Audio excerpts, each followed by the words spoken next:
Hi guys, welcome back to our channel. So it's me, Emma, and in this video, we'll talk about the recent changes in Canadian student visa process. So if you're interested in this topic, please keep on watching.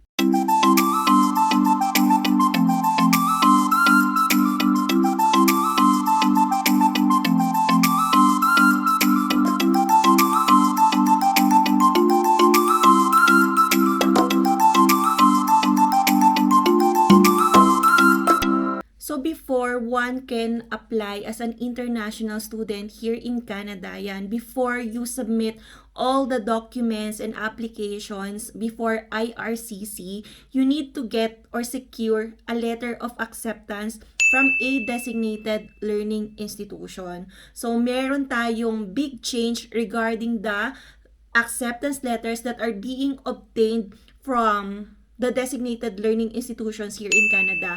Just to share, when I got or secured my letter of acceptance from SAIT or Southern Alberta Institute of Technology, nirelease lang nila yon over email or there's like a certain software na pinag-downloadan ko. And then after downloading that letter of acceptance, dun ko na siya inattach sa mga documents that I will be submitting to IRCC as part of my student visa application. So meaning, there's a two-part process in order for you to apply for student visa here in Canada. So first one, go first to the DLI or the designated learning institution, talk to your school what's their requirements in order for you to secure an acceptance letter. And after getting the same, you will go now to IRCC, submit all the documents including the acceptance letter that you have obtained from that designated learning institution, and from there they will assess the completeness and then your compliance with all the requirements.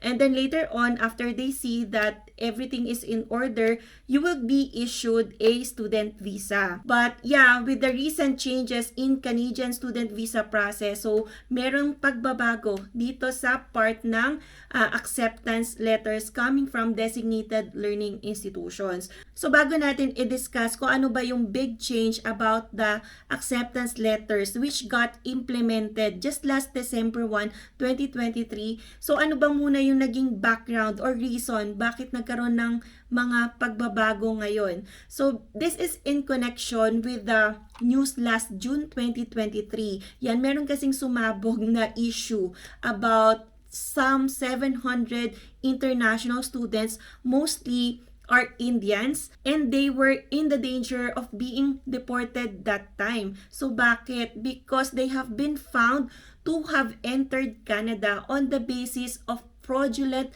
acceptance letters to Canadian higher education institutions.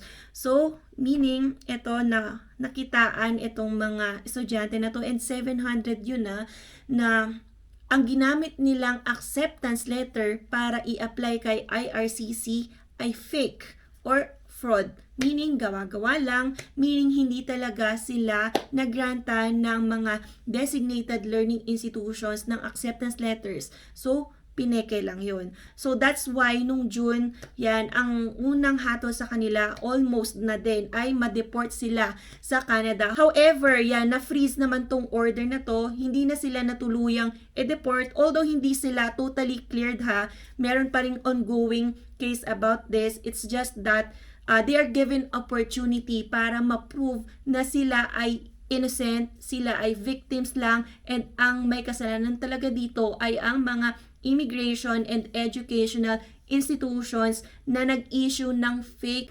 acceptance letters. And because of what happened, so para kasing itong sampal sa IRCC dahil paano nangyari yon, paano na-allow or paano nakalusot itong mga fake acceptance letters sa pag-assess o sa pagre-review ng immigration officers, diba? Before they are being approved or granted ng student permit. So because of what happened, Canada knows that it has to do something. It cannot just allow international students enter Canada using fake documents or fake acceptance letters.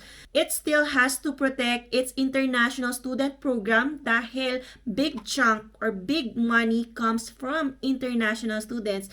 And yeah, according to the news, international education accounts for more than $22 billion in economic activity annually. And that is greater than Canada's exports of auto parts, lumber, or aircraft. And it supports more than 200,000 jobs here in Canada. So dapat talaga protektahan nila yung international student program here in Canada, and they must put a stop to these unscrupulous individuals doing this fake immigration documents or acceptance letters.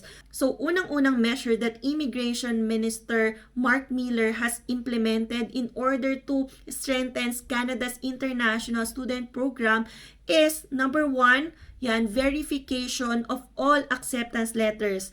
So meaning it just goes to show that before or the earlier system, walang verification of acceptance letters na nangyayari. So when we get the acceptance letters from the designated learning institutions and submit it to IRCC, walang way si IRCC to verify whether or not the document that you are submitting is genuine or authentic. So now, the Immigration Minister has come up with this rule, and this rule or policy has already started last December 1, 2023. So it required all post-secondary designated learning institutions to confirm every applicant's letter of acceptance directly with IRCC. Meaning, ang magko-confirm whether or not the letter of acceptance that has been submitted by an applicant is genuine or not is the designated learning institution. So this new and enhanced verification process aims to protect prospective students from the letter of acceptance fraud, and of course to help them avoid similar problems that some students faced earlier, as what we have mentioned earlier this year, as a result of fraud investigations. So it will also ensure that study permits are issued based only on genuine letters of acceptance. So with this way, mas mai-strengthen na yung Canada's International Student Program dahil it is already the designated learning institution which will confirm tama ba na nanggaling itong document na sinabit ng applicant from their institution. Anyway, if you are an international student who is going to Canada and about to start your winter term this coming January, so the Canadian SIM limited and exclusive offer is worth checking. First and foremost, it has an exclusive $35 monthly plan, and that comes with already a 50 gigabyte of data a month. It will require you no down payment, and there is free SIM delivery anywhere in the Philippines. Next is that this SIM is ready to use upon your landing here in Canada, and it will allow you to have unlimited Canada-wide calls and unlimited international texts. And the best thing about this exclusive offer is that it comes with free activation fee. Note that this offer is available until January 8 of 2024. So if you're interested in availing this exclusive and limited offer by the Canadian SIM, you can register on the link below.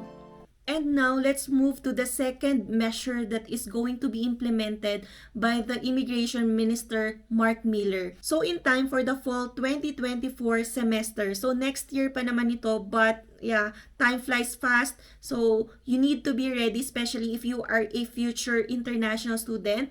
So, IRCC will adopt this so-called Recognized Institution Framework.